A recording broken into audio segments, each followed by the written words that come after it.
Bismillahirrahmanirrahim. Alhamdulillahi Rabbil alamin. Wal aqibatu lil muttaqin.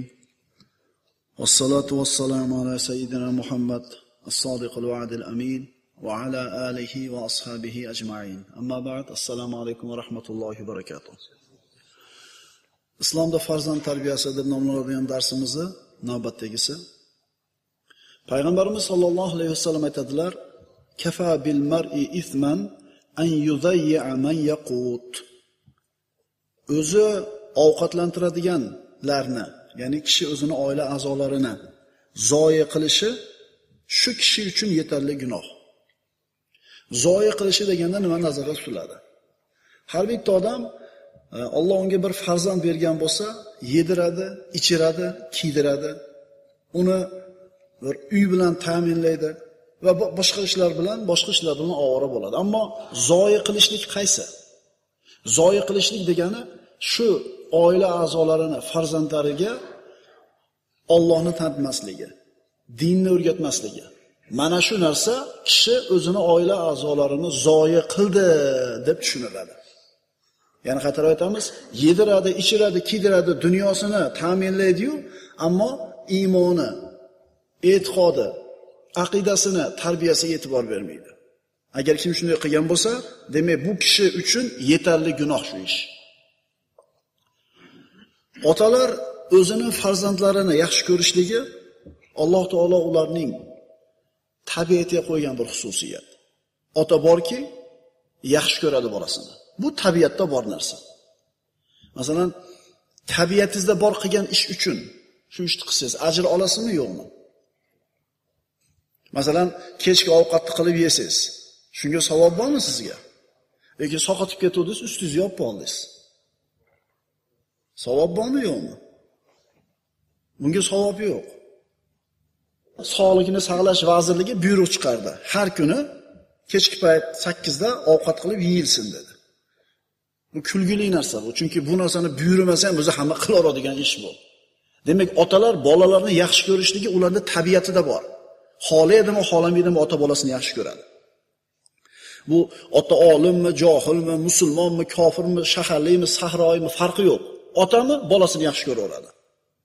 Masalan, yosh bolalarning bir kasalxonasiga borsangiz, bolasi og'riyotgan ona yig'laydi.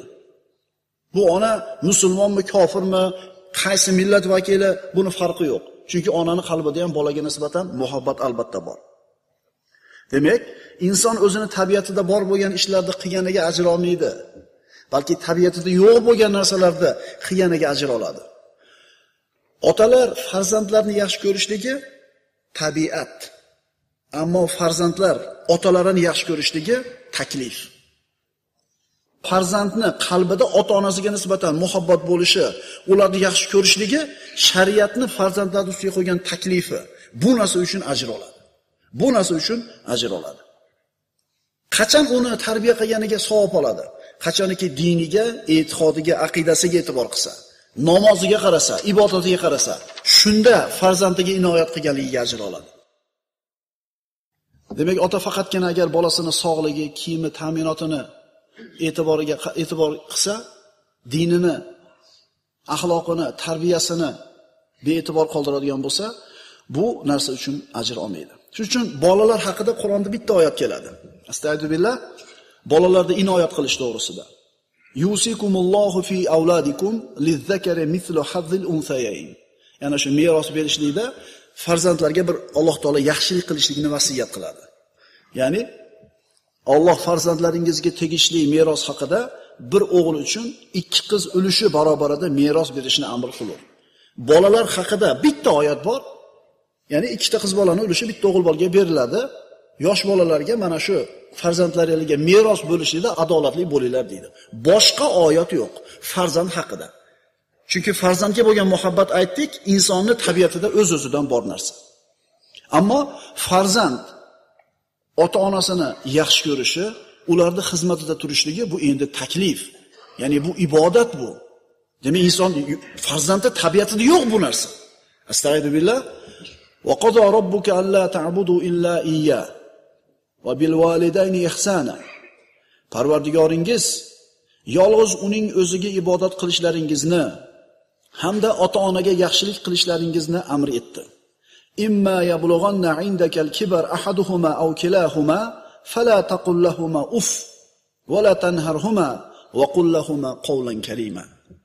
Agar ularning, ya'ni ota-onalaringizning birovi yoki har ikkisi sizni qo'l ostingizda keksalik yoshga yetsa, ulg'ayganinglarda farzandlar ota-onalar qarab sizlarni qo'lingizda turgan bo'lsa, ikkalasi yoki bittasi, ularga qarab uf tortmang.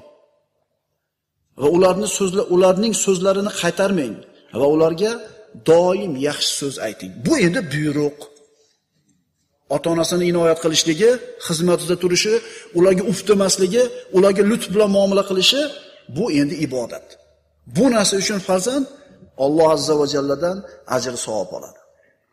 Chunki aytayapmiz, farzandning tabiatida yo'q bu narsa. Tabiatiga joylanmagan. Xolasi ota-onasiga qaramay qo'yishi ham mumkin. Urishi ham mumkin. Tashlab ketishi ham mumkin. Chunki bu narsa uni tabiatida yo'q. Kech payt kelasiz, bolalar ovqat yeyishdimi? Yeyishdi. Darsini qilishdimi? Qilishdi. Istiqo'ron yotishibdimi? Yotishibdi. Yaxshi. Namozichi. Hozirgi qilgan muruvvatingizga ajr yo'q. Hozirgi so'ragan narsalaringizga mukofot olmaysiz. Allohni eslatmaganligingizga, Allohning ibodatiga beparvo bo'lganiga agar indamay qoladigan bo'lsangiz, gunohkor bo'lasiz. Demak, ota bolasiga berishi mumkin bo'lgan eng ulug' narsa islomiy tarbiya. Islomiy tarbiya. Alloh taolo Qur'oni Karimda Mujodala surasida shunday deydi. Astaidu billah. Qad sami'a Allohu qawlallati tujadiluka fi zawjiha wa tashtaki ila Allah. Wallahu yasma'u tahawurakuma. Innalloha sami'un basir.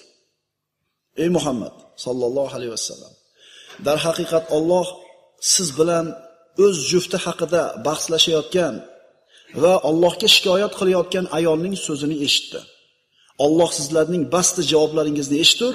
Albatta Alloh eshitguvchi, ko'rguvchidir. Sahobalardan Avs ibn Somit roziyallohu anhu ning ayoli Havla binti Salaba roziyallohu anhu majma'in Payg'ambarimiz sollallohu alayhi vasallam oldiga keldi.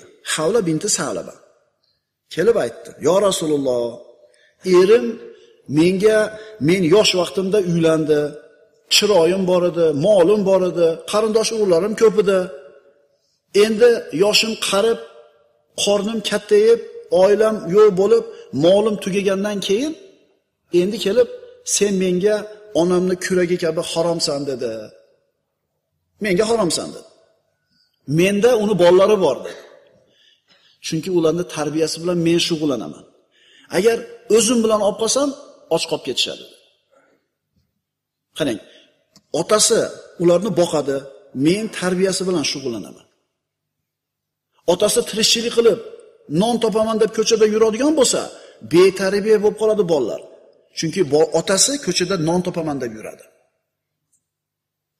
Xulosa, ota ko'chadagi ishlarni albatta qiladi, yelkasidagi vojibi.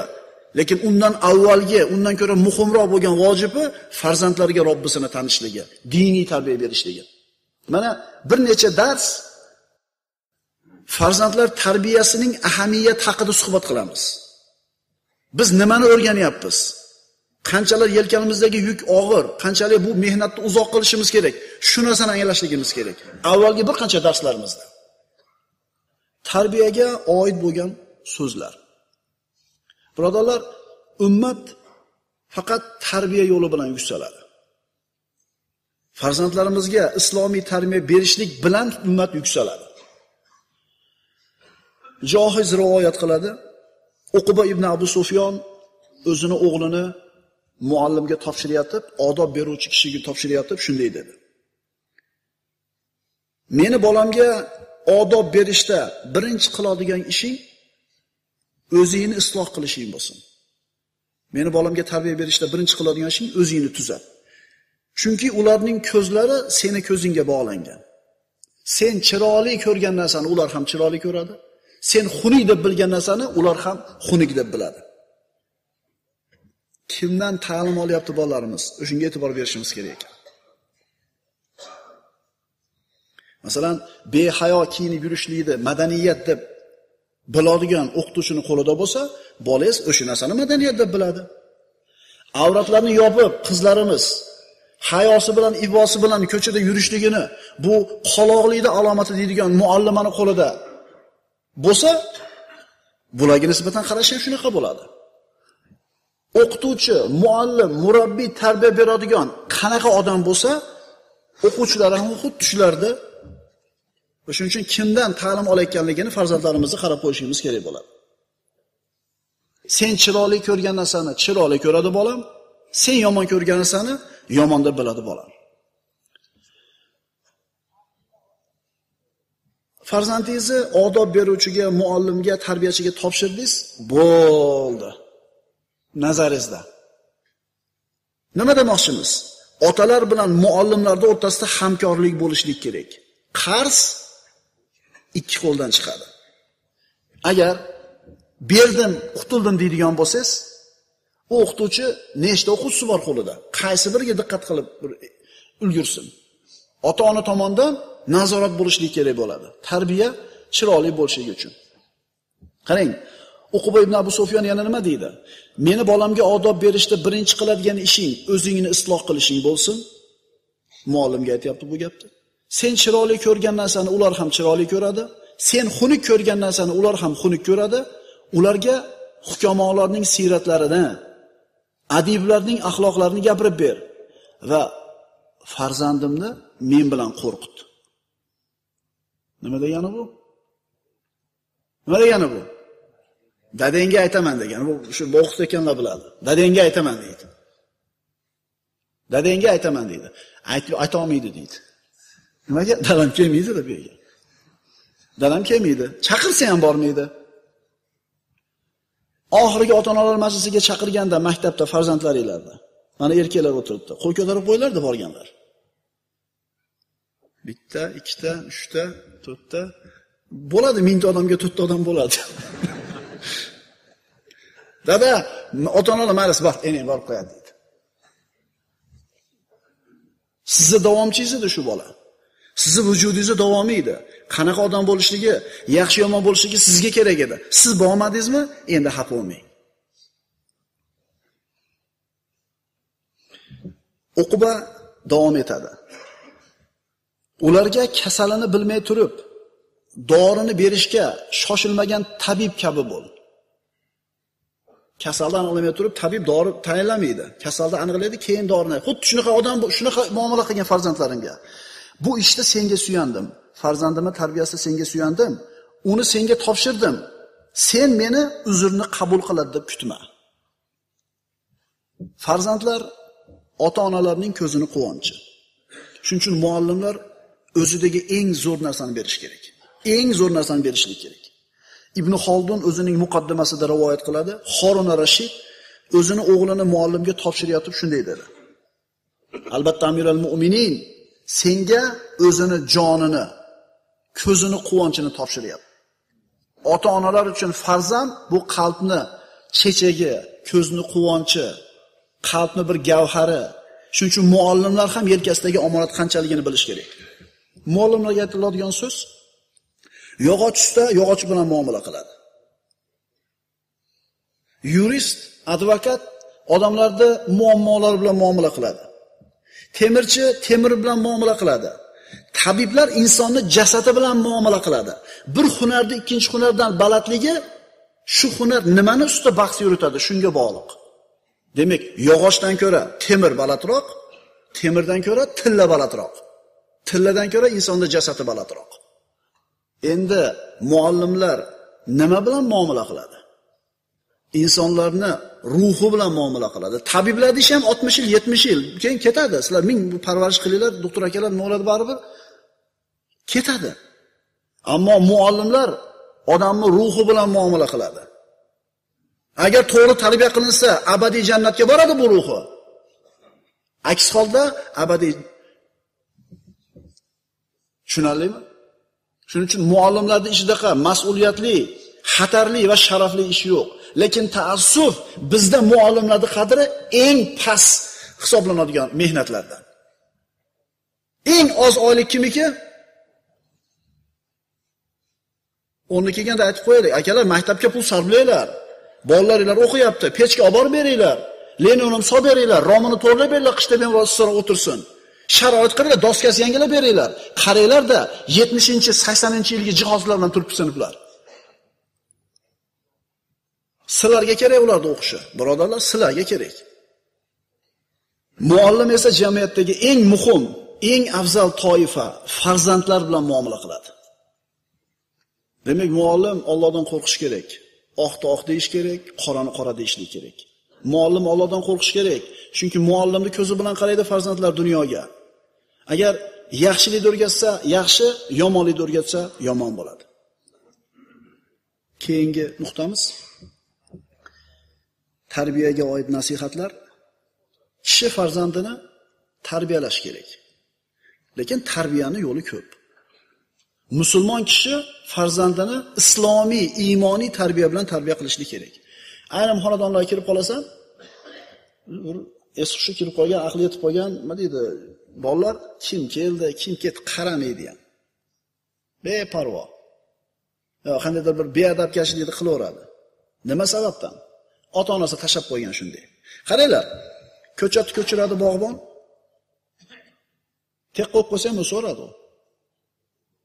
Kerak, shaqi bor uni, kerak emas, shaqi bor.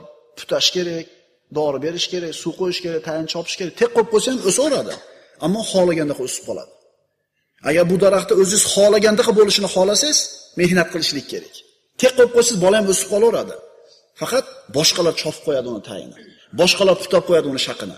Boshqalarning formasiga kirib qoladi u bolangiz. Masalan, Esir davrida ham birodarlar odamlarni tarbiya qilishgan. Yolg'on gapirma, birodar haqqini yema, toza yur va hokazo. Ammo bu tarbiya nimani ustiga qurilgan? Dinsizlik ustiga qurilgan. Iymonsizlik ustiga qurilgan. Iymoniy islomiy tarbiyadan boshqa har qanday tarbiya shu dunyodagina asqatadi.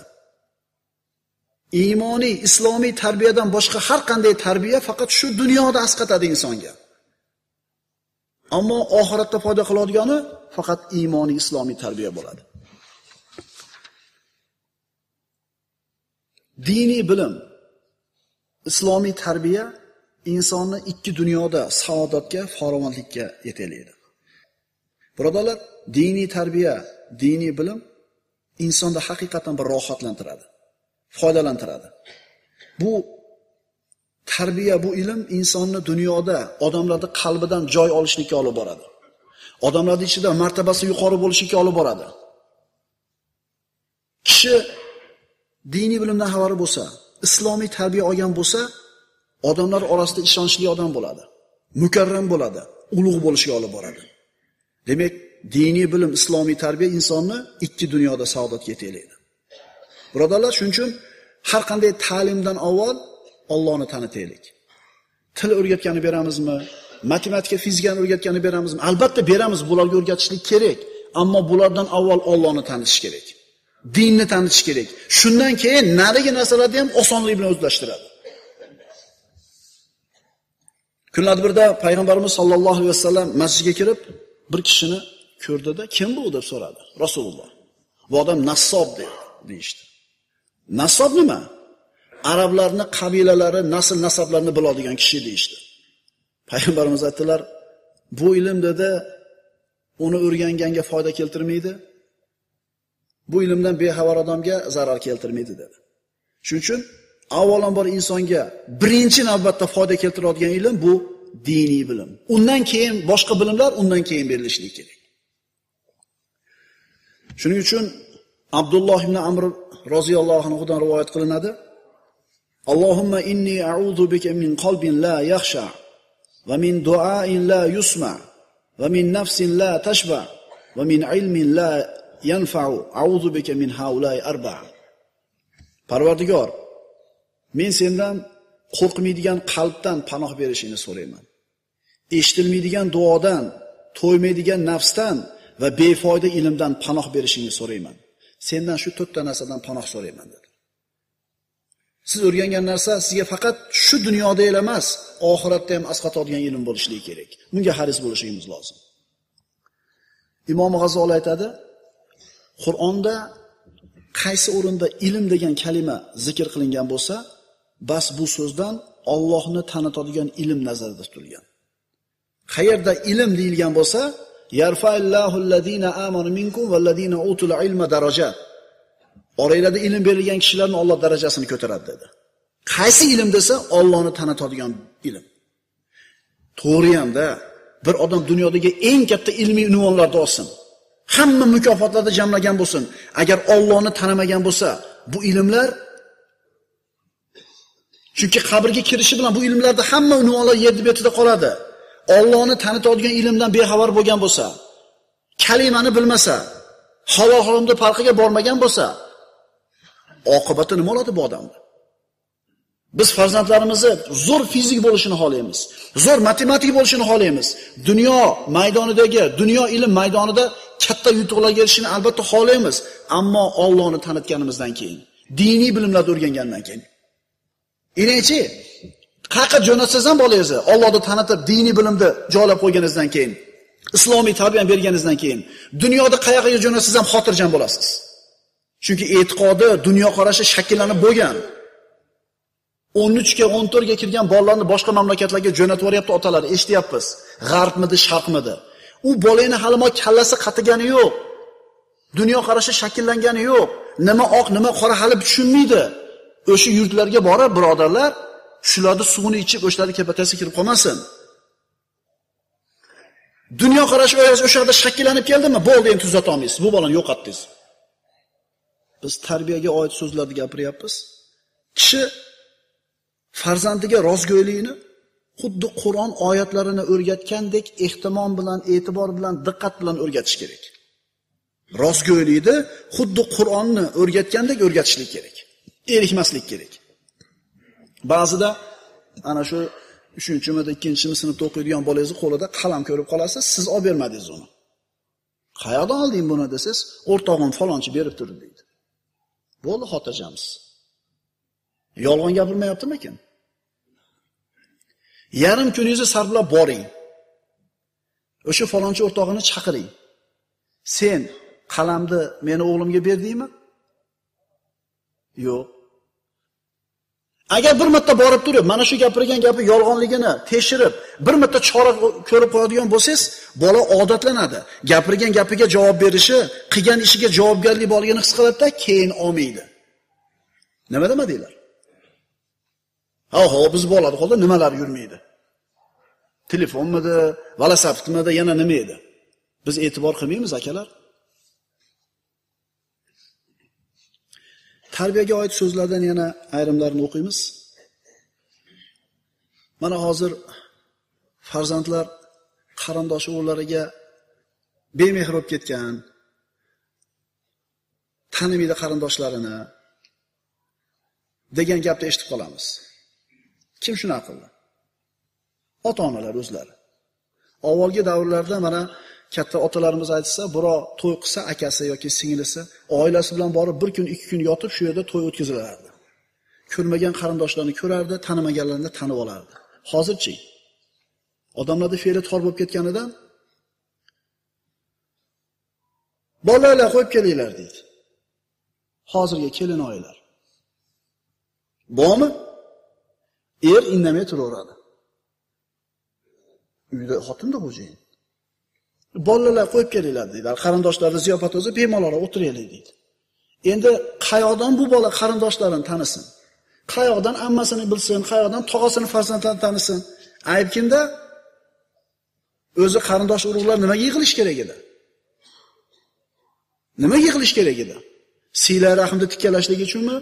Shu qarindoshlarda davomi kim edi? Shu farzandlarmidi? Bolalar qo'yib kelinglar deydi. Bemalol o'tiraylik. Shuning uchun ota farzandini valimamidi, biror bir ilm majlisimida ora-churada yetalab olib borsin. Mana tog'ing, mana ammangning o'g'li bo'ladi, qarindoshing tanib olgan bolam deb tanitsin. Bu narsa yo'q.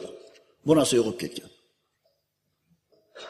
Farzandni boshqalarning oldida xorlab bo'lmaydi.